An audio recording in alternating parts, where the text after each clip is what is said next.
Намирам се пред Фреш зона Варна. Едно място, където има 42 фреша, страхотно разнообразие и уникален интериор.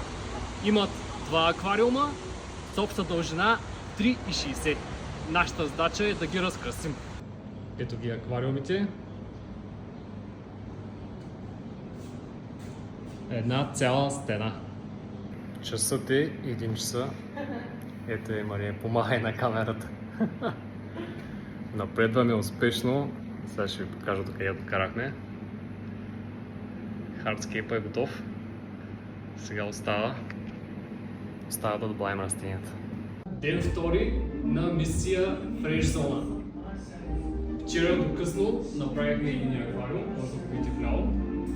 Днес трябва да направим другия. Вследствие ще добавим лето осветление, ще добавим още растения и цела. Идеята е тия двата аквариума да станат една невероятна, красива природна картина. Процес на лепение на корени и камъни. Аквариумите станаха брутални. 3 часа е, но си заслужаваше. Може да ги видите на място в Фреш зона. Заведението се намира на улица Цар Симеон I, 36, което е срещу ЖП гара.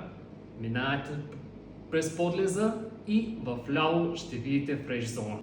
Ако и вие искате такъв аквариум, Аква Студио Варна може да ви помогне. Сърцето на твоя аквариум.